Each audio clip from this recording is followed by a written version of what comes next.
Hi hello friends, welcome back to media talks. நான் உங்கள் மௌனிகா. என்னடா இது பேக் டு பேக் நமக்கு நிறைய ஓட்டிங் நாமினேஷன்ஸ்னு அப்டேட்ஸ் கிடச்சிட்டே இருக்குது. மற்றும் ஒரு விருதுக்கான அப்டேட் தான் இது. நாமினேஷன் ரிலேட்டடான அப்டேட் இது பார்த்திங்கன்னா உமன்ஸ்க்கான அப்டேட். ஓகேங்களா, என்னன்னு சொல்லிட்டு சொல்கிறேன். ஸ்கிப் பண்ணாமல் வீடியோ ஃபுல்லாக பாருங்கள். ஸோ மறக்காமல் நாமினேட் பண்ணிவிடுங்க. ஸோ இது ஒன் ஆஃப் த நமக்கு கிடைச்ச ஒரு ஆப்பர்ச்சுனிட்டி. யூட்டிலைஸ் பண்ணிக்கணும். யாரும் விட்டுறாதீங்க, தவற விட்டுறாதீங்க இந்த ஒரு ஆப்பர்ச்சுனிட்டியை அப்படிங்கிற மாதிரி தான் உமன் ஐகான் அச்சீவர்ஸ் அவார்ட்ஸ் அப்படின்னு சொல்லிட்டு டிஎஸ் என்டர்டைன்மெண்ட்ஸ் அவங்க வழங்குறாங்க இந்த ஒரு அவார்டை. உமன்ஸ்க்காக women's day special, mother's day அதெல்லாம் வருது இல்லையா, ஸோ அது ரிலேட்டடாக இந்த ஒரு அவார்டு கொடுக்க போகிறாங்க. May 10th அன்னைக்கு பார்த்திங்கன்னா 3 PM ஆன்வர்ட்ஸ் இந்த அவார்ட் ஃபங்க்ஷன் இருக்குது.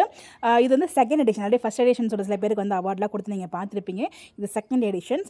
இதில் நாமினேட் பண்ணுறது யாரெல்லாம் நாமினேஷன் வின்னர்ஸ் நெக்ஸ்ட்னு நினைக்கிறேன். இது நாமினேஷனில் ஆக்சுவலாக நாமினேஷன் வின்னர் எடுத்துப்பாங்க நமக்கு தெரியல. பட் நாமினேஷனில் நம்மளோட ஃபேவரட் பர்சன்ஸ் வரணும்னா கொடுத்துருக்காங்களே 8056105262 அப்படிங்கிற ஒரு நம்பருக்கு கால் பண்ணாதீங்க. கால் ஸ்ட்ரிக்ட்லி நாட் அவைலபிள் அப்படின்னு சொல்லிட்டு அவங்களோட பேஜ்லேயே ஸ்டோரி போட்டிருந்தாங்க. ஒன்லி வாட்ஸ்அப்பில் மட்டும் நாமினேட் பண்ணுங்கள், யார் நாமினேட் பண்ணணும் அப்படின்னு சொல்லிட்டு. எல்லாருமே தெரியும், நீங்கள் எல்லாருமே எல்பியை தான் நாமினேட் பண்ணுவீங்க. ஸோ நாமினேட் பண்ணுங்கள், இதுலேயே நம்ம அவார்ட் வின் பண்ணணும். ஸோ மறந்துடாதீங்க. நீ டவுட்ஸ் கேளுங்க, கண்டிப்பாக கிளாரிஃபை பண்ணுறேன். இந்த மாதிரி அப்டேட் தெரிஞ்சுக்க நம்மளோட சேனலை ஃபாலோ பண்ணிக்கோங்க. Bye bye.